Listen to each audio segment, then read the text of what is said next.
আচ্ছা, আমরা এখন যেটা করবো সেটা হচ্ছে আইএনএম 1919 থেকে 1935 পার্ট 2। দেখো বেসিক্যালি আমরা আগের দিন যেটা করেছিলাম তোমার 1919 থেকে শুরু করে সাইমন কমিশন অবধি, তো আমরা একবার একটু রিক্যাপ করে আসি কি কি পড়েছিলাম। দেখো পুরো তুমি যখন চোখটা বন্ধ করবে তখন তুমি যেন 1919 থেকে শুরু করে 1947 অবধি কি কি ঘটনা ঘটেছে পুরো গল্পের মতো তোমার মাইন্ডে থাকতে হবে। এরপরে আমাদের যে নোটটা রয়েছে সেটা পুরোটাই 1935 থেকে 1947। এবং আইএনএম এর এটা হচ্ছে সব থেকে গুরুত্বপূর্ণ পার্ট, যেখান থেকে সবথেকে বেশি কোশ্চেন আসে। তোমার চোখ বন্ধ করবে তো 1935 এই ঘটেছে, 1927 এই ঘটেছে, 1921 এই ঘটেছে, 1919 এই ঘটেছে, তোমার মাইন্ডে পুরো গল্পের মতো জিনিসটা থাকবে। যেমন আমরা যদি লজিক্যালি দেখে আসি তো প্রথমত আমরা কি দেখেছিলাম, প্রথমে দেখেছিলাম আমরা Montagu Chelmsford. Montagu Chelmsford act কি ছিল? একটা কনস্টিটিউশনাল রিফর্ম, বলতো যেটাকে রিভিউ করার জন্য কে এসেছিল? Simon commission 1927। তার মানে এই পেজে যে একটা দিয়ে শুরু হচ্ছে এই পেজে সেই একটারই কোনো প্রভিশন দিয়ে শেষ হচ্ছে। ঠিক আছে, তো এই মন্টেগু চেমসফোর্ড অ্যাক্টের মেইন রিফর্ম কি ছিল? ডায়ার্কি প্রথা। ঠিক আছে, তো এরপরে যেটা আসে রাওলাট অ্যাক্ট, যাকে আমরা বলি ব্ল্যাক অ্যাক্ট, যাকে আমরা বলি গ্রেট জাইগান্টিক ব্লান্ডার, যেটা অমৃতবাজার পত্রিকা বলেছিল। এখানে কি বলা হয়? সন্দেহভাজন যে কোনো ব্যক্তিকে ম্যাক্সিমাম 2 বছরের জন্য গ্রেফতার করা যাবে। তো এটা কি খুব সুখদায়ক অ্যাক্ট হবে? না। তো সেটাকে আলটিমেটলি প্রতিবাদ করার জন্য কি হয়েছিল? অ্যান্টি রাওলাট সত্যাগ্রহ, এবং জালিয়ানওয়ালাবাগ ম্যাসাকারটাও কোথাও না কোথাও তার সঙ্গে রিলেটেড। অ্যান্টি রাওলাট সত্যাগ্রহ কে করেছিলেন? গান্ধীজি। এবং যার মেইন উদ্দেশ্য ছিল অল ইন্ডিয়া লেভেলে একটা অ্যাজিটেশন খাড়া করা, যাতে করে এই তোমার রাওলাট অ্যাক্টটা আমরা অ্যাকসেপ্ট না করি, তার একটা প্রতিবাদ। সেম জালিয়ানওয়ালাবাগেও এরকম একটা ঘটনা ঘটেছিল, নিরস্ত্র মানুষ একত্রিত হয়েছিল এই তোমার রাওলাট অ্যাক্টের এগেইনস্টে। কিন্তু কোথাও না কোথাও মাইকেল ও ডায়ার সেখানে একটা আননেসেসারি বা অর্নিং ছাড়াই ফায়ারিং করে, সেই জন্য প্রচুর মানুষ মারা যায় এবং সেটা নিয়ে অনেক ঝামেলাও হয়। এবং সেটা নিয়ে দুটো কমিশন বসেছিল, একটাকে আমরা কি বলেছিলাম? হান্টার কমিশন, যাকে আমরা বলছিলাম অফিসিয়াল কমিশন, আর একটা কি মতিলাল নেহরু কমিশন, যাকে আমরা বলছিলাম আনঅফিসিয়াল কমিশন। আচ্ছা, এই ঘটনার পরে যেটা আসে সেটা হচ্ছে খিলাফত মুভমেন্ট। আচ্ছা, খিলাফত মুভমেন্ট কি? প্রথম বিশ্বযুদ্ধের সময় মুসলিমরা ব্রিটিশদের সাহায্য করেছিল। কেন? কারণ মুসলিমরা ব্রিটিশদের কাছ থেকে কিছু সহযোগিতা আশা করেছিল, তার জন্যই তারা খলিফার এগেইনস্টে বিদ্রোহ করতে রাজি হয়েছিল। এবং একটাই শর্ত ছিল যে আমি আপনাদের সাহায্য করব, বাট আমাদের খলিফার কোনো অবমাননা যেন না হয়। কিন্তু আফটার ফার্স্ট ওয়ার্ল্ড ওয়ার ব্রিটিশরা সেটা ফলো করেনি, তার জন্য খলিফাকে নিয়ে যে আন্দোলন তার নাম খিলাফত মুভমেন্ট। তো খিলাফত মুভমেন্ট কোথাও না কোথাও কংগ্রেসের ভেতরে একটা মানে একতার বীজ বপন করে দিয়েছিল, যে কোথাও না কোথাও খিলাফত মুভমেন্টটাকে কেন্দ্র করে যদি আমরা ব্রিটিশদের এগেইনস্টে বিদ্রোহ করি তাহলে সেটা হয়তো একটা বিরাট বড় মুভমেন্ট হবে, মুসলিমদের কাছে পাবো। তাই তিনি শুরু করেন কি নন কোঅপারেটিভ মুভমেন্ট, গান্ধীজি। ঠিক আছে, তো নন কোঅপারেটিভ মুভমেন্টের একটাই উদ্দেশ্য যে না আমরা কোনোভাবেই কোঅপারেশন দেখাবো না। তাহলে এর মেইন কজটা কি ছিল? খিলাফত মুভমেন্ট। আচ্ছা, নেক্সট হচ্ছে চৌরি চৌরা। চৌরি চৌরা মানে কি? নন কোঅপারেটিভ মুভমেন্টটা হচ্ছে এক প্রকারের সত্যাগ্রহ, যেখানে বলা হয়েছে কোনো প্রকার আমরা হিংসার আশ্রয় নেব না, অহিংস আন্দোলন। বাট চৌরি চৌরাতে গোরক্ষপুরের কোথাও না কোথাও কিছু তোমার পিজেন্ট সোসাইটি পুলিশের ওপরে খেপে যায় এবং বিদ্রোহটা একটা হিংসাত্মক রূপ নেওয়ার জন্য গান্ধীজি এই চৌরি চৌরা ঘটনার পরে নন কোঅপারেটিভ মুভমেন্টটাকে উইথড্রল করে নেন। এবং কিছুদিন এই ঘটনার পরে দেখবে একটা বড় বিশ্বকাপ হওয়ার পরে আমরা 4 বছরের গ্যাপ দিই। কেন? কারণ এত বড় একটা খেলা হয়েছে, স্যাচুরেশন আস্তে আস্তে 4 বছর, আবার একটা এক্সাইটমেন্ট, আবার নতুন করে খেলা। তো তেমনি আমাদের ব্রিটিশদের তাড়ানোর জন্য সব থেকে বড় বিদ্রোহ 3টে ছিল।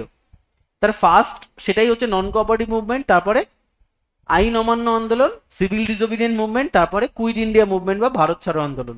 তো এত বড় একটা মানে আলটিমেটলি আন্দোলনের পরে কিছুটা তো গ্যাপ থাকবেই। তো দেখো সেই জন্য কংগ্রেসের তরফ থেকে অলমোস্ট 5 বছরের একটা গ্যাপ ছিল, যেখানে অন্যান্য ঘটনা ঘটেছিল যেটা আমরা এক্সট্রিমিস্ট মুভমেন্টে পড়েছি। এরপরে সাইমন কমিশন এসেছিল এই মন্টেগু চেমসফোর্ড রিফর্মটাকে রিভিউ করার জন্য, বাট কোথাও না কোথাও সাইমন কমিশনের রিপোর্টটাকে আমরা অ্যাকসেপ্ট করতে পারিনি, কারণ সমস্ত কমিশনের মেম্বার ছিল ফরেনার। এবং লালা লাজপত রায় কোথাও না কোথাও সাইমনকে ল্যান্ডে নামতেই দেবে না বলে go back Simon, go back Simon এই স্লোগান এবং কালো পতাকা দেখিয়ে সারা ভারতবর্ষ ব্যাপী একটা আন্দোলন তৈরি করেছিলেন। তো এই অবধি আমরা ওখানে শেষ করেছি। নেক্সট দেখো 27-এর পরেই আমাদের চলে আসে নেহেরু রিপোর্ট। আচ্ছা, নেহেরু রিপোর্ট, এই নেহেরুকে জওহরলাল নেহেরু নাকি মতিলাল নেহেরু? এটা মতিলাল নেহেরু। তো মতিলাল নেহেরু যে রিপোর্টটা পাবলিশ করেন সে হচ্ছে 1928। এই মতিলাল নেহেরুর সঙ্গে আরেকজন তার সহযোগী ছিলেন, তার নাম তেজ বাহাদুর সপ্রু। তো আমরা পার্সোনালিটি ইনভলভের মধ্যে রেখেছি মতিলাল নেহেরু এবং তেজ বাহাদুর সপ্রু। এনরা কি করেন, ড্রাফট তৈরি করেন এই মতিলাল নেহেরুর ড্রাফট। এবং এটাকে কি বলা হয়, এই মতিলাল নেহেরু যে ড্রাফটটা পেশ করেছিলেন, এই ড্রাফটটা কোথাও না কোথাও ইন্ডিয়ানদের প্রথম কনস্টিটিউশন বলে দাবি করা হয়। মানে এখানে কনস্টিটিউশনে কি করা হয়, কনস্টিটিউশনে কিছু রুলস অ্যান্ড রেগুলেশন বলা হয়, কনস্টিটিউশনে কিছু রুলস অ্যান্ড এটা করা যাবে ওটা করা যাবে না এই জাতীয় তো ব্যাপার। তো সেই জন্য এখানে ভারতবাসীর তরফ থেকে কিছু দাবি দাবা ব্রিটিশদের কাছে তুলে দেওয়া হয়, তাই একে বলা হয় first constitution or written constitution in Indian history. Clear এইটুকু সবার কাছে? দেখো মেইনলি এখানে যেটা বলা হয়েছে এর অবজেক্টিভ কি ছিল, অবজেক্টিভ ছিল ডমিনিয়ন স্ট্যাটাস। আচ্ছা, ডমিনেন্স স্ট্যাটাস এছাড়া আরো কিছু অবজেক্টিভ লিখে রাখো, তারপরে বলছি। লেখো declaration of fundamental right, declaration of fundamental right, fundamental right, declaration of fundamental right. এবং এর মাধ্যমে এই রিপোর্টটা কি বলতে চেয়েছিল, ইট proposed a federal form, federal form FORM, federal form for India। তার মানে দেখো এর অবজেক্টিভ মেইনলি অনেকগুলো ছিল, বাট এর অবজেক্টিভ তিনটে গুরুত্বপূর্ণ, সেটা হচ্ছে ডমিনিয়ন স্ট্যাটাস। আচ্ছা, ডমিনিয়ন স্ট্যাটাস মানে কি, বাংলায় যাকে বলে স্বায়ত্ত শাসন। মানে আমার দেশের মধ্যে তোমরা থাকো, ব্রিটিশদের বলছি যে আমার দেশের মধ্যে তোমরা থাকো, কোনো প্রবলেম নেই, কারণ তোমরা আমাদের থেকে ভালো অ্যাডমিনিস্ট্রেশনটা বোঝো। সত্যি তাই, তারা ভালো অ্যাডমিনিস্ট্রেশন বোঝে, এটা অস্বীকার করে লাভ নেই। কিন্তু তোমরা আমাদের উপরে থাকো, কিন্তু আলটিমেটলি দেশটা আমরা রান করব। তোমরা আমাদের ডিরেক্ট করো, আমরা তোমাদের ডিরেকশন অনুযায়ী রান করব। তাই তাহলে এটাকে বলা হচ্ছে স্বায়ত্ত শাসন বা ডমিনিয়ন স্ট্যাটাস, নাম্বার ওয়ান। দ্বিতীয়ত হচ্ছে যে আমাদের জন্য একটা ফান্ডামেন্টাল রাইট দেওয়া হোক যে আমরা এই জিনিসটা এক্সারসাইজ করতে পারবো আমাদের টেরিটরির মধ্যে। আমরা জানি আমাদের ফান্ডামেন্টাল রাইট কতগুলো রয়েছে, 6টা।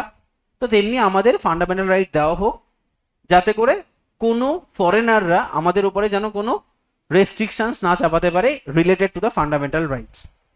And it propose the federal form of government for India. আচ্ছা, ফেডারেল কনস্টিটিউশন কাকে বলা হয়, ফেডারেল গভর্নমেন্ট কাকে বলা হয়?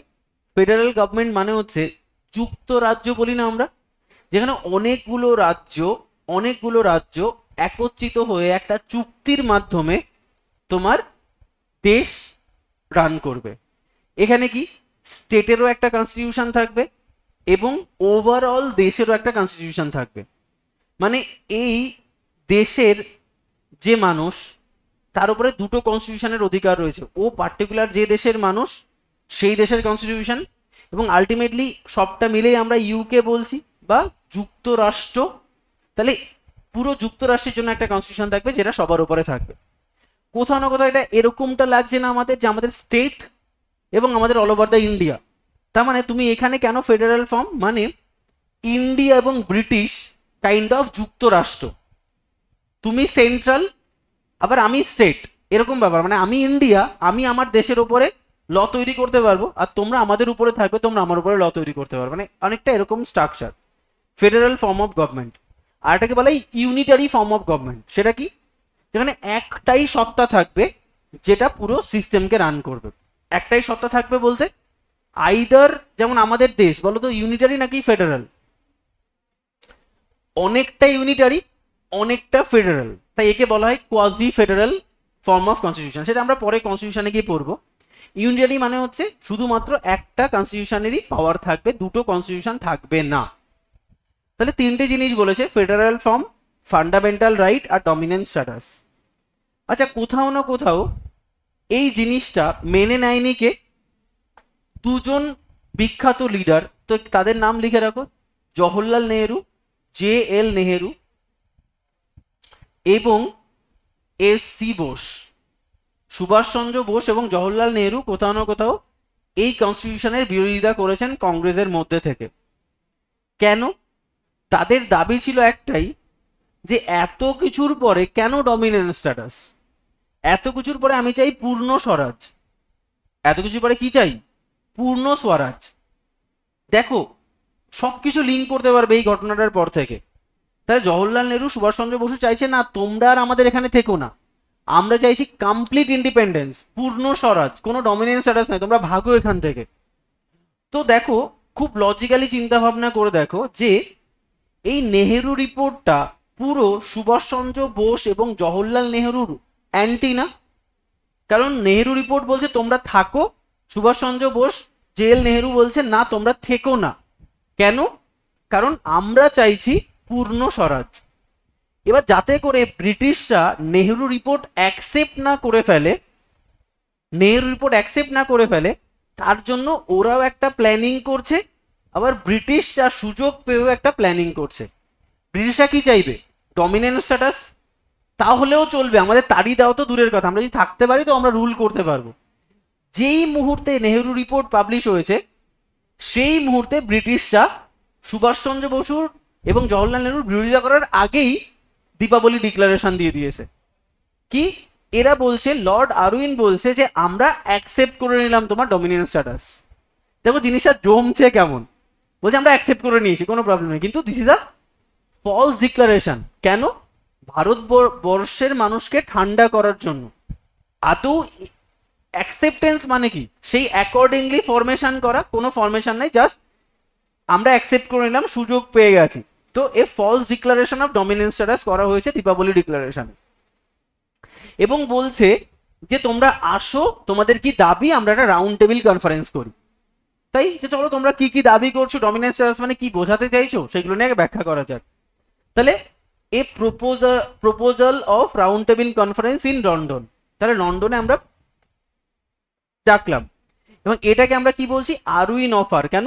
লর্ড আরউইন ভাইসরয় তিনি এই অফারটা দিয়েছিলেন যে তোমাদের সঙ্গে প্রথম আমরা ফেস টু ফেস বসে আলোচনা করবো। এর আগে অব্দি কি সবসময় তোমরা সাবঅর্ডিনেট থাকবে, আমরা এইভাবে তোমাকে ট্রিট করেছি, বাট এই ফার্স্ট টাইম তোমাদের সঙ্গে আমরা একই টেবিলে বসতে চলেছি। This is a big honour for India. ওরা সেটা প্রমাণ করতে চাইলো, কিন্তু এদিকে এরা এমনি ফুলে ফেপে আছে যে কি হলো।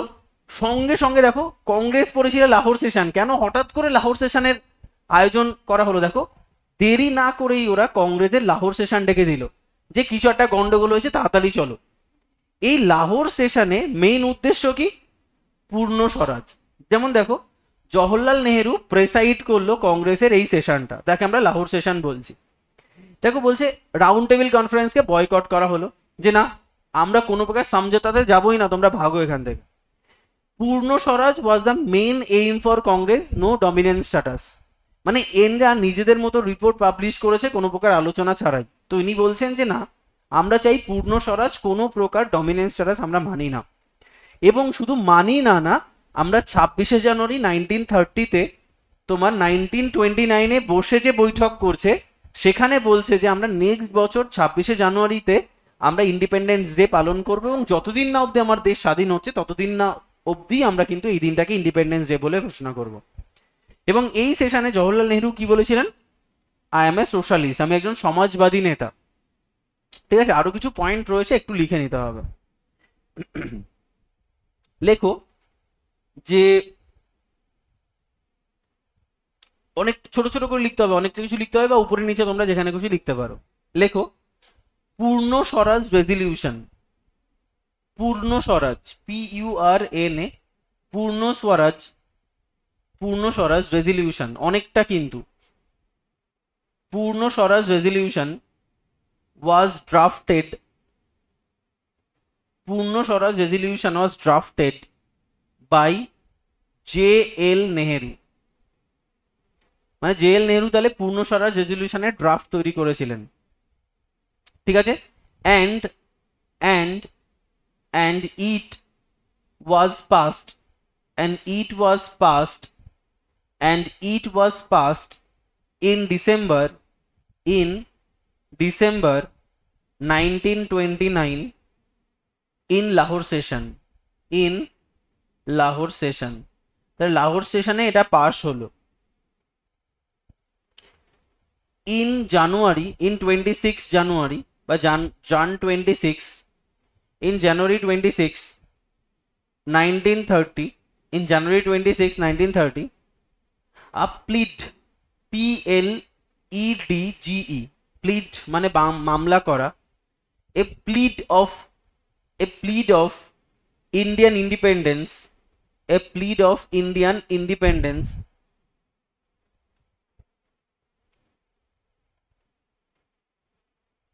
a plead of Indian independence, also known as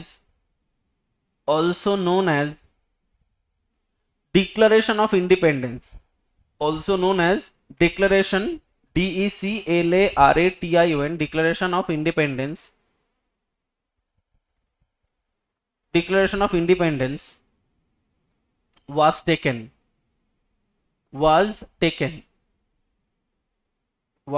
কি বলা হলো? পূর্ণ Swaraj resolution was drafted by JL Nehru and it was passed in December 1929 in Lahore session. In January 26 1930 a plead of Indian independence, also known as Declaration of Independence, was taken. এই যে declaration of independence, এটা draft কে করেছিলেন? গান্ধীজি। তাহলে লিখে রাখো drafted by Gandhiji, এর পাশে লিখে রাখো ড্রাফটেড বাই গান্ধীজি, তাহলে এই পূর্ণ স্বরাজ ডিক্লারেশন ড্রাফট কে করেছিলেন? গান্ধীজি। ঠিক আছে। এবং এই তোমার যে ডিক্লারেশন অফ ইন্ডিপেন্ডেন্স, এখানে ইন্ডিয়ানরা কি প্রকাশ করেছিলেন? এখানে ইন্ডিয়ানরা প্রকাশ করেছিলেন তাদের যে ব্রিটিশদের ওপরে তাদের যে গ্রেভেন্সেস বা তাদের যে ক্ষোভ বা তাদের যে রাগ, পুরো জিনিসটা কিন্তু এই ডিক্লারেশন অফ ইন্ডিপেন্ডেন্সের মাধ্যমে পাবলিশ পায়। মানে দেখো বেসিক্যালি দুটো জিনিস, এটা কিন্তু গোলালে চলবে না। কি কি দুটো জিনিস? একটা হচ্ছে রেজলিউশন, পূর্ণ স্বরাজ রেজলিউশন একটা জিনিস, আর একটা কি ডিক্লারেশন অফ ইন্ডিপেন্ডেন্স আর একটা জিনিস, দুটো কিন্তু এক নয়। দেখো পূর্ণ স্বরাজ যেটা রেজলিউশন, সেটা কে ড্রাফট করেন? জওহরলাল নেহেরু লাহোর সেশনের সময়, যে আমরা কি করব, কিভাবে করব এগুলো। তাহলে এটা কিন্তু মাথায় রাখবে যে Purna Swaraj resolution was drafted by JL Nehru. কিন্তু ডিক্লারেশন অফ ইন্ডিপেন্ডেন্স মানে যখন এক্সিকিউশন করার সময় এলো, তখনই দায়িত্ব কাকে দেওয়া হলো? গান্ধীজিকে। যে উনি বললেন যে আমরা এই রেজলিউশনে কি বলা হয়েছে? এই রেজলিউশনে বলা হয়েছে আমরা 26শে জানুয়ারি 1930-তে আমরা ইন্ডিপেন্ডেন্স ডে ঘোষণা করব, আমি সোশ্যালিস্ট ইত্যাদি ইত্যাদি, বয়কট করো, রাউন্ড টেবিল কনফারেন্স। কিন্তু ডিক্লারেশন অফ ইন্ডিপেন্ডেন্স মানে তাহলে আমরা কিন্তু ডিক্লেয়ার করে দিচ্ছি উই আর ইন্ডিপেন্ডেন্ট। ঠিক আছে, মানে আমরা স্বাধীন। তাহলে এই ডিক্লারেশন বলে একটা সনদ বার করো, যে সনদে তোমরা কেন বা আমরা কেন ইন্ডিপেন্ডেন্ট বলে ঘোষণা করতে চাইছি সেটা গান্ধীজির দায়িত্ব দেওয়া হলো। গান্ধীজি সেখানে একটা সনদ বার করলেন যে আজকে থেকে আমরা স্বাধীন, এবং এটা হচ্ছে আমার মেইন এম। এরপর থেকে 26 jan 1930 থেকে আমরা আমাদের ইন্ডিপেন্ডেন্স ডে হিসাবে ঘোষণা করব বা পালন করব। ব্যাস, এটা হচ্ছে ডিক্লারেশন অফ ইন্ডিপেন্ডেন্স। ঠিক আছে। তো এখানে একটা পরীক্ষায় কোশ্চেন দেয়, এই ডিক্লারেশন অফ ইন্ডিপেন্ডেন্স একটা বিখ্যাত লাইন রয়েছে, তো বলা হয় এই লাইনটা কে ড্রাফট করেছিলেন, একটা কোশ্চেন দেয়। আর পূর্ণ স্বরাজ ডিক্লারেশনে কি বলা হয়েছে, তখন অপশনে লাইনটা থাকে। তো এখানে একটু লিখে রাখো লেখো declaration of independence, declaration of independence says, Declaration of Independence says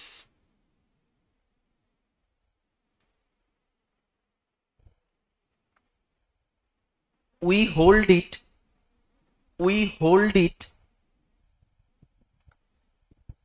be a crime, we hold it be a crime against, খুব বিখ্যাত প্রবাদ, we hold it be a crime against man and God, against man and God, against man and God, to submit any longer, to submit any longer to a rule that, to submit any longer to a rule that has caused these fourfold fourfold disaster, disaster, fourfold disaster to our country, fourfold disaster to our country. We hold it be a crime against man and God to submit any longer to a rule that has caused this fourfold disaster to our country. তাহলে এখানে কি বলা হয়েছে? এখানে বলা হচ্ছে যে আজকে আমরা যে রেজলিউশনটা অ্যাকসেপ্ট করলাম সেটা আমরা হোল্ড করে রাখবো ততদিন অবধি যতদিন, মানে এটা হতে পারে যেটা একটা ক্রাইম হতে পারে মানুষের এগেইনস্টে, এটা ক্রাইম হতে পারে গডের এগেইনস্টে, বাট এই পুরো ঘটনাটা যাদের জন্য দায়ী, এই ফোরফোল্ড ডিজাস্টার যারা ঘটিয়েছে, ততদিন অবধি ধরে রাখবো যতক্ষণ না অবধি তারা আমাদের দাবিকে মেনে নিচ্ছে। তারা একটা রুল তৈরি করছে, যারাই এই ঘটনাটা ঘটিয়েছে আমাদের কান্ট্রির সর্বনাশ যারা ঘটিয়েছে তারা যতক্ষণ অবধি রুল তৈরি করছে ততক্ষণ অবধি ম্যান হোক গড হোক আমরা এই জিনিসটাকে হোল্ড করে রাখবো। তো এটা খুব বিখ্যাত একটা লাইন এবং এটা পরীক্ষায় বিভিন্নভাবে দেয় যে ডিক্লারেশন অফ ইন্ডিপেন্ডেন্সে কি বলা হয়েছে অপশানে, এটা কোথায় বলা হয়েছে সেটা ডিক্লারেশন অফ ইন্ডিপেন্ডেন্সে, এবং এটা কে বলেছেন, অ্যান্সার কি হবে? গান্ধীজি, কারণ Gandhiji declaration of independence draft করেছিলেন। হলো, তাহলে এই পুরো তিনটে ঘটনা কিন্তু পরস্পর লিঙ্ক। কি কি হলো তাহলে? ফোরফোল্ড ডিজাস্টার মানে যেটা হওয়া উচিত ছিল তার 4 গুণ, মানে গল্পটা এরকম যে বহুগুণ, ফোরফোল্ড অর্থটা হচ্ছে বহুগুণ, অ্যাকচুয়ালি 4 গুণ বলা ঠিক নয়, বহুগুণ ডিজাস্টার হয়েছে তোমরা আসার জন্য যেটা হওয়া উচিত ছিল তার থেকে। ফোরফোল্ড মানে ভবিষ্যতের কথা বলা হচ্ছে, ঠিক আছে? তো দেখো এই তিনটে জিনিস খুব লিঙ্ক। তাহলে কি হলো? নেহেরু রিপোর্ট কি করলো? নেহেরু রিপোর্ট ডমিনেন্স স্ট্যাটাস চাইলো, দীপাবলি ডিক্লারেশনে কি করা হলো? ডমিনেন্স স্ট্যাটাস দেওয়া হলো, কিন্তু খেপে গেল কে? দুজন, জেএল নেহেরু, এসসি বোস, বলছেন না আমরা এটা চাই না। সঙ্গে সঙ্গে লাহোর সেশনে দুটো জিনিস হলো, একটা পূর্ণ স্বরাজ রেজলিউশন আর একটা ডিক্লারেশন অফ ইন্ডিপেন্ডেন্স। পূর্ণ স্বরাজ রেজলিউশনে বলা হলো আমরা এই দিন এই করব, ডিক্লারেশনে বলা হচ্ছে আমরা আজকে থেকে এই শপথ নিয়ে শুরু করলাম। তাহলে একটা জেএল নেহেরু, একটা কিন্তু গান্ধীজি। ইভেন আমি নিজের যখন গ্রুপের মেন্স ক্লিয়ার করি তখন আমার কাছে এটা কনসেপ্ট ক্লিয়ার ছিল না যে পূর্ণ স্বরাজ রেজলিউশন আর ডিক্লারেশন অফ ইন্ডিপেন্ডেন্স দুটো আলাদা না এক, ঠিক আছে? তো এখন আস্তে আস্তে করে জিনিসটা বুঝতে পারি যে না, দুটো আলাদা জিনিস এবং দুটো এইভাবে পরস্পরের সঙ্গে লিঙ্কড। তো দেখো নেক্সট ঘটনাটা কারো সঙ্গে কারো মিল নেই, এই ঘটনাটা পুরো আলাদা একটা কেস যেটা ঘটেছিল, যেটা বলতে পারো যে একটা মিসলেনিয়াস টপিক ঘটেছে তাই আমরা এর মধ্যে অ্যাড করেছি। যেমন মিরাট কনস্পিরেসি কেস। দেখো মিরাট কনস্পিরেসি কেস কত সালে হয়? 1929 থেকে 1933-তে, এই সময় কি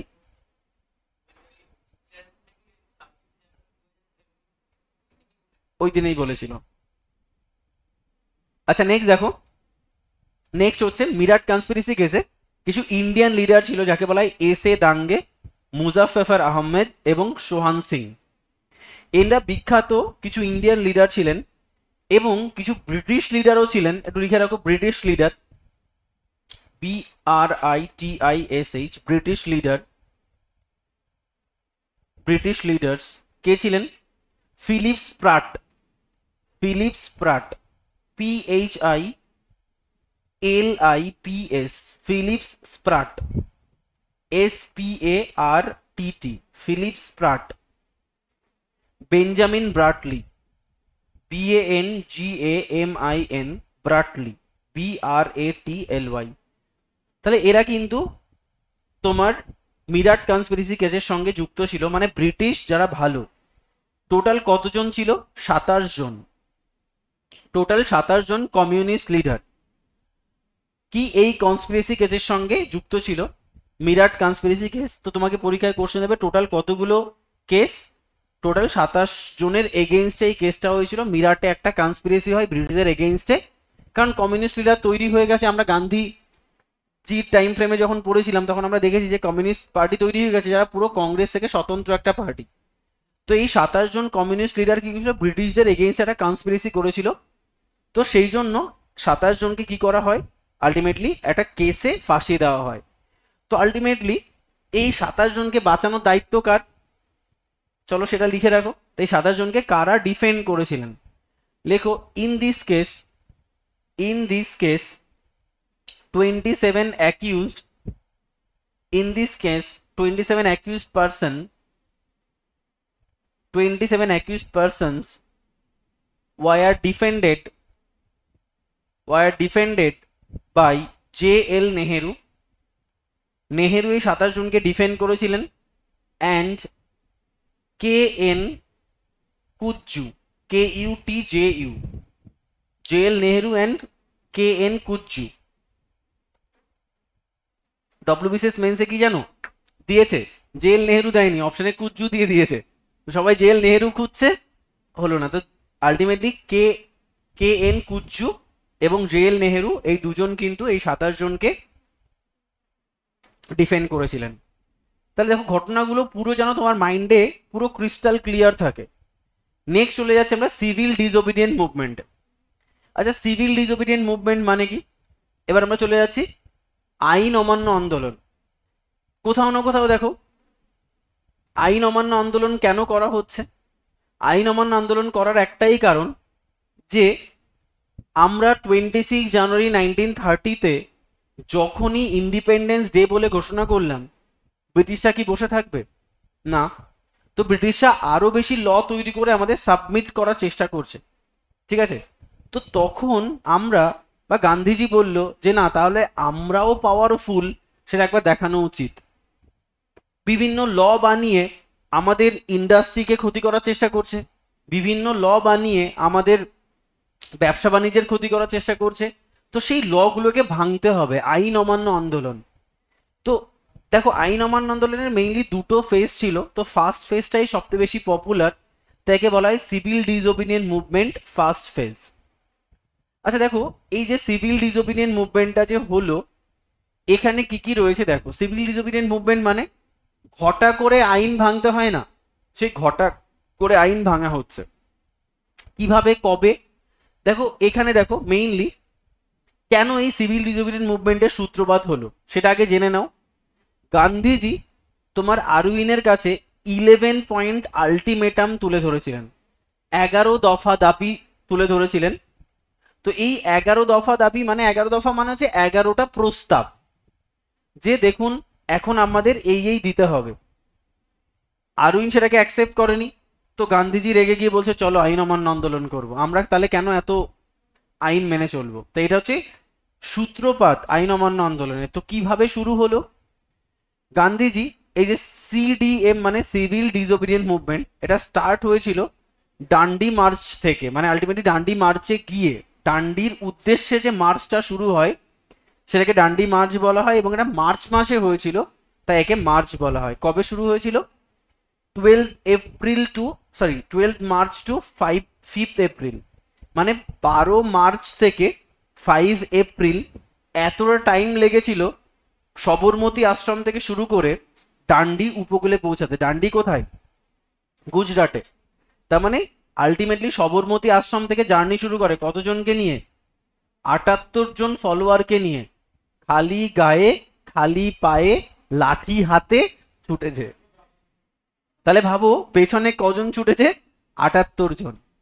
তাহলে এই 78 জন ফলোয়ারকে নিয়ে 241 মাইল পথ খালি পায়ে খালি গায়ে হেঁটে গান্ধীজি ডান্ডির উপকূলে পৌঁছেছিলেন সবরমতী আশ্রম থেকে যাত্রা করে, এবং সেখানে গিয়ে সমুদ্রের উপকূলে গিয়ে কি তৈরি করেন, সল্ট তৈরি করেন, মানে লবণ আইন ভঙ্গ করেন, এবং এটা দিয়েই শুরু হচ্ছে আইন অমান্য আন্দোলন। আচ্ছা, এই 78-এর সঙ্গে সম্পর্কিত আর একটা ডিজিট আছে যেটা 72 এবং কংগ্রেসের সঙ্গে লিঙ্কড, কি বলতো এটা?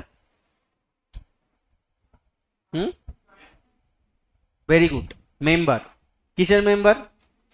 কংগ্রেসের প্রথম অধিবেশনে 72 জন মেম্বার নিয়ে গোকুল দাস তেজপাল সংস্কৃত কলেজে প্রথম অধিবেশন হয়েছিল, সেটাই হচ্ছে 72। তো এই 72 আর 78 গোলায় বলে আমি এক জায়গায় তোমাদের একবার স্মরণ করিয়েও দিলাম। ঠিক আছে, দেখো এবারে কি বলা হচ্ছে, দেখো তুমি ভাবো আমাদের যখন পরিশ্রম করতে করতে কষ্ট হয়ে যায়, আমরা হোম থিয়েটারে বিরাট জোরে গান চালিয়ে দিই, তাই না, পরিশ্রমটা কমানোর জন্য। বা দেখবে যখন মিস্ত্রিরা কাজ করে একসাথে হেইয়া হেইয়া এরম করে না, কারণ একটা ছন্দে কাজ করতে চাই, খেয়াল করবে তো এতটা পথ হাঁটতে কার ভাল লাগবে? কারোরই ভালো লাগবে না। তো আমার কি লাগবে, একই ছন্দে ছন্দে মানে গান গাওয়া বা একই ছন্দে মিলে চলা, এরকমটাই তো আমাদের টার্গেট থাকবে। তো এখানে একজন বিখ্যাত ব্যক্তি একটা গান করেছিলেন, তিনি হচ্ছেন রঘুপতি রাঘব রাজারাম। কে এই গানটা করেছিলেন? বিষ্ণু দিগম্বর পালুস্কার। দেখো এখানে নাম লেখাই রয়েছে, এখানে দেখো বিষ্ণু দিগম্বর পালুস্কার, তিনি এই ইন্সপায়ারিং সংটা গেয়েছিলেন রঘুপতি রাঘব রাজারাম। তাহলে কি তখন তার হোম থিয়েটার নিয়ে যাওয়ার অপশন নেই, তখন বিপ্লবী গান গাইছে এবং সবাই তাদের তাল মিলিয়ে মিলিয়ে হাঁটছে। তো এটা হচ্ছে যারা এই মার্চ পাস্টটা করছে তাদেরকে ইন্সপায়ার করার জন্য এই গানটা হয়েছিল। দেখো মেইনলি এই মুভমেন্টে ছেলে মেয়ে নারী পুরুষ সবাই ছিল, কিন্তু এই মুভমেন্টে কোনো ব্রিটিশ থাকবে এটা কি ভাবা গেছে? না, একজন মহিলা ব্রিটিশ ছিলেন, সেটা একবার ইউপিএসসিতে কোশ্চেন দিয়েছিল, এটা তুমি কোনো বইতে পাবে না, না কৃষ্ণা রেড্ডি না কোনো বইতে পাবে না। এটা হচ্ছে ম্যালাডিন স্লেট। ইউপিএসসি কোথা থেকে খুঁজে বার করেছে দেখেছো? তাহলে এই মহিলা, ইনি একজন ফরেনার ছিলেন, যিনি কি করেছিলেন, এই গান্ধীজির অনুগামী হিসাবে মার্চ পাস্টে অংশগ্রহণ করেছিলেন, ম্যালাডিন স্লেট। এবং খান আব্দুল গফফার খান, তিনি একজন মুসলিম হওয়া সত্ত্বেও তখন কিন্তু কেউ আর হিন্দু মুসলিম ছিল না, তখন সবাই ভারতীয়। যেমন রিসেন্টলি আমি খুব পুরনো সিনেমা খুব দেখি, মানে যেগুলো আমি আগেও দেখেছি সেগুলো খুব রিপিট দেখি। লাক্স সিনেমাটা দেখলাম, ঋত্বিকের, দেখেছো তোমরা সবাই? তো এই সেম জিনিসটা মনে পড়ে গেল তোমাদের সঙ্গে বলতে গিয়ে। তো যখন ওই পিকে পৌঁছেছে, তখন পাকিস্তানিদের যখন উৎখাত করে দেওয়া হয়েছে, তখন ওই পাকিস্তানি যে শিবির, ওখানে ফোন এসছে পাকিস্তান থেকে। তো যখন ওই পাকিস্তানি যারা কমান্ডার কথা বলছে, তখন একজন ইন্ডিয়ান কমান্ডার ফোনটা ধরেছে, কারণ ওটা ওদের হাঁটিয়ে দিয়েছে। তো খুদা কা কসম এরকম একটা ওয়ার্ড ইউজ করে ফেলছে, বলছে তুমি মুসলিম, বলছে তোর জন্য মুসলিম নয়, তোর জন্য ইন্ডিয়ান। মানে পাকিস্তানিরা কি করবে, জানেন মুসলিম হলে জিনিসটাকে একই দলের লোক বলে তাকে মোটিভেট করার চেষ্টা করে, বলে না তোর জন্য ইন্ডিয়ান। তো সেরকম ব্যাপার। তো এখানে হিন্দু মুসলিম ব্যাপারটা নয়, এটা হচ্ছে আমাকে ভারতবর্ষকে স্বাধীন করতে হবে। তো খান আব্দুল গফফার খান, যাকে আমরা বলে থাকি ফ্রন্টিয়ার গান্ধী, ফ্রন্ট ফ্রন্ট মানে নর্থ ইস্টার্ন ফ্রন্ট, ফ্রন্ট যে প্রভিন্সগুলো রয়েছে, গান্ধীর অনুগামী হিসাবে তিনি একটা দলও তৈরি করেন। সেই দলের নাম কি, খুদাই খিদমতগার, যার মানে হচ্ছে সার্ভেন্ট অফ দ্য গড। এবং যারা নাকি সবসময় লাল ড্রেস পরতে পছন্দ করতেন, তাই তাকে বলা হতো রেড শার্টওয়ালা বাহিনী, মানে রেড কুর্তা। ঠিক আছে, তো তাহলে এটা কি হচ্ছে, তাহলে তিনি কিন্তু এই মুভমেন্টটাকে ওই ফ্রন্টিয়ার প্রভিন্সের দিকে লিড করেছিলেন, এটাও কিন্তু খুব গুরুত্বপূর্ণ পয়েন্ট। এবং এই খুদাই খিদমতগার কবে তৈরি হয় সেটাও লিখে রাখো, খুদাই খুদাই খিদমতগার, খুদাই খিদমতগার formed in 1929, 1929 খুদাই খিদমতগার তৈরি হয়। ঠিক আছে, এবং বিদ্রোহটা খুবই একটা ভালো জায়গায় গেছিল, এবং একটা পয়েন্টও এরকম দেয় যে এই বিদ্রোহটা কাদের দ্বারা খুব ভালো সাপোর্টেড হয়েছিল।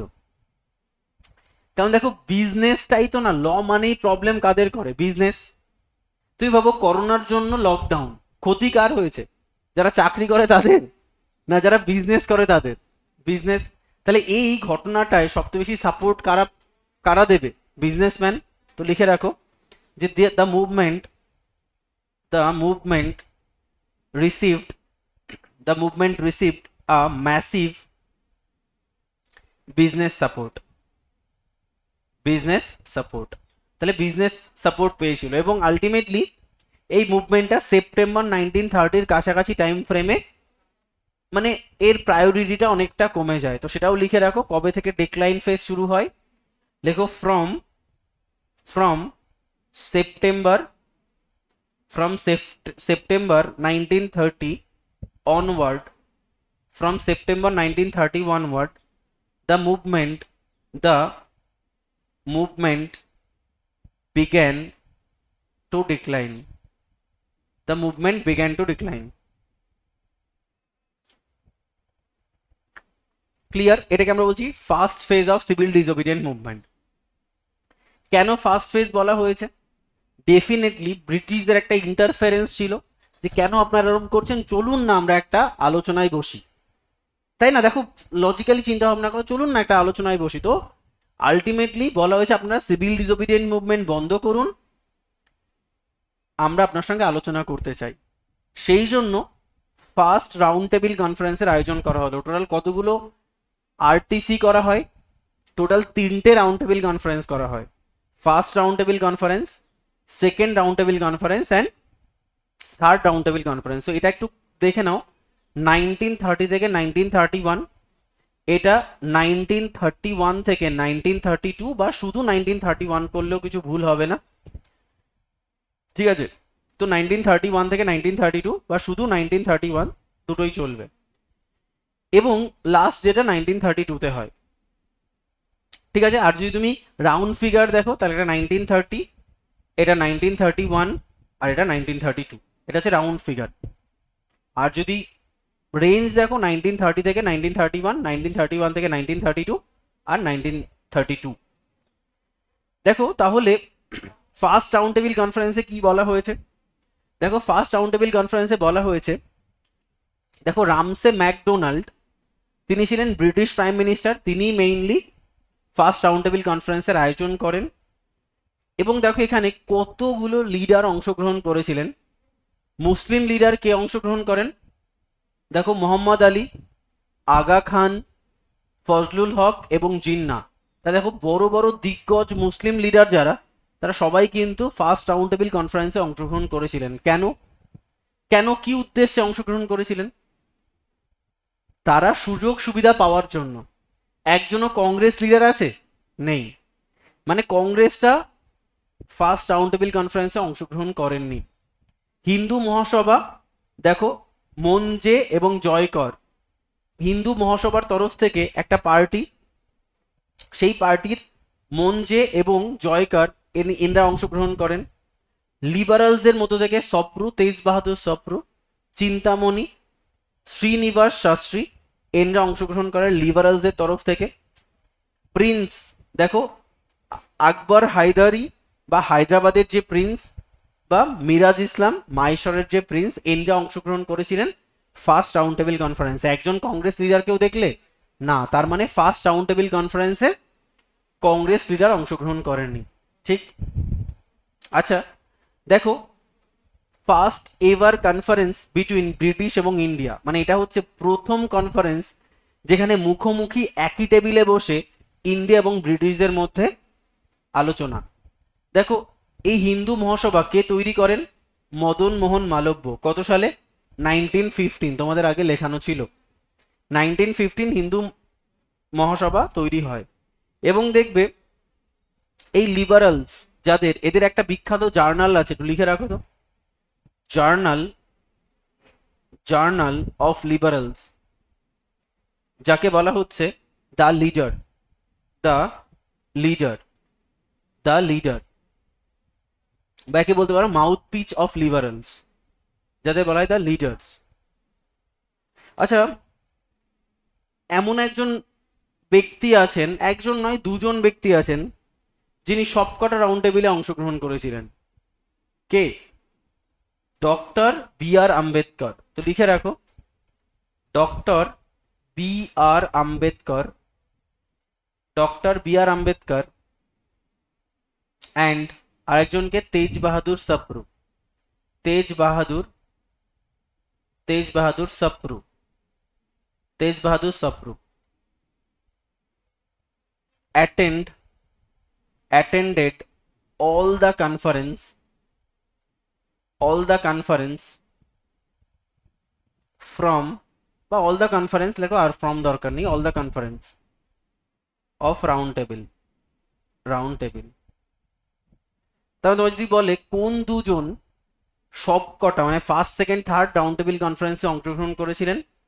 এই বি আর আম্বেদকর এবং তেজ বাহাদুর সপ্রু। তাহলে যদি বলা হয় এমন কে আছেন যিনি ডিপ্রেস ক্লাসের তরফ থেকে সবকটা রাউন্ড টেবিলে অংশগ্রহণ করেছিলেন? তাহলে বি আর আম্বেদকর। যদি অপশন এরকম থাকে যে কে তিনটেই রাউন্ড টেবিল কনফারেন্স অংশগ্রহণ করেছিল, ডক্টর বি আর আম্বেদকর এবং তেজ বাহাদুর সপ্রু, কাকে ঠিক করবে? Doctor B R Ambedkar. তেজ বাহাদুর সপ্রুর নাম অনেকেই জানেন না, কিন্তু ডক্টর বি আর আম্বেদকর যে সবগুলো অংশগ্রহণ করেছিল সেটা ফার্স্ট প্রেফারেন্স হবে, কিন্তু কোনোদিনই অপশন এটা থাকবে না তেজ বাহাদুর সপ্রু। বাট যদি অপশানে বি আর আম্বেদকর না থাকে দেন তেজ বাহাদুর সপ্রুকে আমরা প্রায়োরিটি দেবো। যদি তেজ বাহাদুর সপ্রু না থাকেন তাহলে আমরা বি আর আম্বেদকরকে করবো, দুজনই থাকলে বি আর আম্বেদকরকে আমরা প্রায়োরিটি দেবো। তাহলে এটা হচ্ছে ফার্স্ট রাউন্ড টেবিল কনফারেন্স। ঠিক আছে, তো আমরা এই জায়গায় ক্লাসটাকে এন্ড করছি, বাট তোমরা জিনিসটাকে একটু ঠান্ডাভাবে চিন্তা করে দেখো তো কি কি পড়েছো। ফার্স্টে কি পড়েছো? Montagu Chelmsford act. মানে জাস্ট আমি বারবার বলছি যে অত ডিটেলে দরকার নেই, বাট যেটাকে পড়েছো সেটাকে মনে করতে পারছো না। মন্টেগু চেমসফোর্ড কি ছিল? একটা constitutional reform, 1919 main reform tyre কি। আচ্ছা, এরপরেই একটা অ্যাক্ট বানানো হয় যেটা খুব ভয়ঙ্কর act, Rowlatt act. Rowlatt act, এই অ্যাক্টের মেইন উদ্দেশ্য কি? সন্দেহভাজন যে কোনো ব্যক্তিকে আমরা 2 বছরের জন্য গ্রেফতার করব। ঠিক আছে, এই অ্যাক্টকে কি বলা হয়? Black act. এই অ্যাক্টকে বলা হয় দ্য গ্রেট জাইগ্যান্টিক ব্লান্ডার। আচ্ছা, এই অ্যাক্টের এগেইনস্টে দুটো বিদ্রোহ তুমি পাশাপাশি যদি রাখতে চাও তো রাখতে পারো। কোন দুটো বিদ্রোহ? একটা হচ্ছে একটা সত্যাগ্রহ হয়েছিল, তাকে বলা হয় অ্যান্টি রাওলাট সত্যাগ্রহ। কে করেছিলেন? গান্ধীজি। আর একটা কি হয়েছিল? জালিয়ান ওয়ালাবাগ ম্যাসাকার। জালিয়ান ওয়ালাবাগ ম্যাসাকার, যেটা ওই নিরস্ত্র মানুষের উপরে বোমা নিক্ষেপ কিন্তু ঘটনাটাকে কেন্দ্র করে। আর জালিয়ানওয়ালাবাগ ম্যাসাকারের পরে কি ঘটনা ঘটে? খিলাফত মুভমেন্ট। খিলাফত মুভমেন্ট, দেখো আমি ঘটনাটা জাস্ট ইমেজ আকারে চাইছি মনে রাখতে। খিলাফত মুভমেন্ট মানে খলিফার অবমাননা, ফার্স্ট বিশ্বযুদ্ধ, ব্রিটিশকে সাহায্য করা, কিন্তু ব্রিটিশ আফটার ওয়ার্ল্ড ওয়ার সাহায্য বা তাদের প্রতিশ্রুতি রাখেনি। খিলাফত মুভমেন্টকে আশ্রয় করে কেউ একজন একটা বিরাট মুভমেন্ট করেন, গান্ধীজি। তার নাম নন কোঅপারেটিভ মুভমেন্ট, যার মেইন উদ্দেশ্য কি ছিল? অসহযোগ আন্দোলন, এবং যার ইমিডিয়েট কজ কি ছিল? খিলাফত মুভমেন্ট। আচ্ছা, এই নন কোঅপারেটিভ মুভমেন্টের পর এত বড় একটা বিদ্রোহের পরে কি হবে? কিছুদিনের পজ হবে। পজ হওয়ার পরে কি আসে? এই পুরো সাইমন কমিশনটা এই রিপোর্টটাকে পাবলিশ করার জন্য আসে। সাইমন কমিশন 1927, তাহলে শুরু হচ্ছে 1919 থেকে 1927 শেষ হচ্ছে। এটা অ্যাকচুয়ালি একটা কনস্টিটিউশনাল রিফর্ম, এবং 10 বছর পরে ওনার আসার কথা ছিল, কিন্তু উনি একটু আগেই চলে আসেন ইন্ডিয়ার অবস্থা খারাপ দেখে। তাহলে এটাকে আমরা কি বলছি? Non cooperative movement. আচ্ছা, এই মুভমেন্টটা, sorry non cooperative movement, Simon Commission, এটাকে কেন অ্যাকসেপ্ট করা হয়নি? কারণ সমস্ত ইন্ডিয়ান মেম্বার কেউ ছিল না। হোয়াইট ওয়াশ বলে গান্ধীজি কি করেছিলেন? এটাকে খেতাব দিয়েছিলেন। এবং এই সাইমন কমিশনের এগেইনস্টে একজন বিখ্যাত কংগ্রেস লিডার বিরোধিতা করেন, তার নাম কে? Simon go back. কে বলেছিলেন? Lala Lajpat Rai. Simon go back, এবং একটা ব্ল্যাক পতাকা দেখিয়ে তাকে বিদ্রোহ শুরু হয়, এবং লালা লাজপত রায় সেখানে মারা যান। আচ্ছা, নেক্সট 6 নাম্বার, বলো এর পরের ঘটনাটা কি? 1928 নেহেরু রিপোর্ট। কি বলা হয়েছিল? ডমিনেন্স স্ট্যাটাস চাই, তাকে ফলো করে দীপাবলি ডিক্লারেশন 1928-এ কে দিয়েছিলেন? আরউইন, যাকে বলা হয় আরউইন অফার। আমরা মেনে নিলাম, বাট তাকে বলা হয় ফলস ডিক্লারেশন। এই দুটোর জন্য দুজন বিখ্যাত লিডার বিদ্রোহ করে ওঠেন? সুভাষচন্দ্র বোস এবং JL নেহেরু। তারা বিদ্রোহ কিসের মাধ্যমে প্রকাশ পায়? লাহোর সেশন 1929। একদম গল্পের মতো, পুঙ্খানুপুঙ্খ ডিটেলস দরকার নেই, পুঙ্খানুপুঙ্খ ডিটেলস নোটে আছে, বাট ওভারঅল ডিটেলসটা আমার যেন ইমেজ আকারে থাকে। 1929-এ, আচ্ছা এখানে মেইন দুটো জিনিস আনা হয়। একটা হচ্ছে Purna Swaraj resolution drafted by JL Nehru, আর আছে declaration of independence drafted by Gandhi. এবং এখানে এই দুটোর ফলস্বরূপ আমাদের 26 জন 1930-তে ইন্ডিপেন্ডেন্স ডে হিসাবে পালন করা হলো। তোমার আই এম এ সোশ্যালিস্ট বলে ঘোষণা করলেন তোমার নেহেরু, এবং পূর্ণ স্বরাজ বা কমপ্লিট ইন্ডিপেন্ডেন্স হচ্ছে আমার মেইন ফান্ডা। ক্লিয়ার? আচ্ছা এই লাহোর সেশনের পরে আবার একটা কি হয়, পজ আসে, বা একটা অন্য ঘটনা যেটার সঙ্গে কোনো সম্পর্ক নেই, তাকে আমরা কি বলি? মিরাট কনস্পিরেসি কেস, যেখানে 27 জন কমিউনিস্ট লিডারের এগেইনস্টে ব্রিটিশদের বিরুদ্ধে কনস্পিরেসি করার একটা ষড়যন্ত্রে 27 জনকে গ্রেফতার করা হয়, যাদের দুজন ডিফেন্ড করেছিলেন, JL নেহেরু আর KN কুচজু। এই দুজন এনাদের ডিফেন্ড করেন। আচ্ছা এই ঘটনার পরে একটা বিরাট বিদ্রোহ হয়, তার নাম সিভিল ডিসওবিডিয়েন্ট মুভমেন্ট, যাকে আমরা বলছি আইন অমান্য আন্দোলন। আচ্ছা এই আইন অমান্য আন্দোলন কোথা থেকে শুরু হয়, কেন শুরু হয়? 11 দফা প্রস্তাব আনা হয়েছিল, সেটাকে অ্যাকসেপ্ট করেননি, তাই আইন অমান্য আন্দোলন শুরু হয় আরউইনের এগেইনস্টে। এবং আলটিমেটলি এই আইন অমান্য আন্দোলন শুরু হয় সবরমতী আশ্রম থেকে।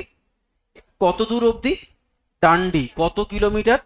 241 মাইল পথ, এবং 78 জন অনুগামী নিয়ে এই ডান্ডির উপকূলে পৌঁছে কি আইন ভঙ্গ করা হয়? সল্ট ল। এবং এই পথে আমরা 3 জনের নাম জানবো। বিষ্ণু দিগম্বর পালুস্কর, যিনি ইন্সপায়ারিং সং গেয়ে, মানে যারা রেভল্ট ছিলেন বা রেভলিউশনারি ছিলেন তাদেরকে ইন্সপায়ার করার চেষ্টা করেছিলেন, রঘুপতি রাঘব রাজারাম। আরেকজন হচ্ছে ম্যালাডিন স্লেড, তিনি ছিলেন একজন ফরেনার ওম্যান, যার কিন্তু গান্ধীর অনুগামী হওয়ার কথা নয়, বাট হয়েছিলেন, যিনি এই ফরেন ওম্যান, যিনি সিভিল ডিসওবিডিয়েন্ট মুভমেন্টে অংশগ্রহণ করেছিলেন। আর একজন হচ্ছেন খান আব্দুল গফফার খান, যিনি 1929-এ খুদাই খিদমতগার তৈরি করেন, যারা লাল শার্ট পরতো এবং যাকে ফ্রন্টিয়ার গান্ধী বলা হতো, এবং যিনি পুরো ফ্রন্টে গান্ধীর মতাদর্শকে ফ্ল্যারিশ করার চেষ্টা করতেন। এবং আমরা আজকে যেটা করলাম 10 নম্বরে, সেটা হচ্ছে first round table conference. Total 3টে হয়, ফার্স্ট, সেকেন্ড অ্যান্ড থার্ড। যদি আমরা ফার্স্ট বলি 1930, সেকেন্ড যদি বলি 1931, থার্ড যদি বলি 1932, আর যদি রেঞ্জ বলি 1931, 1932 আর 1932।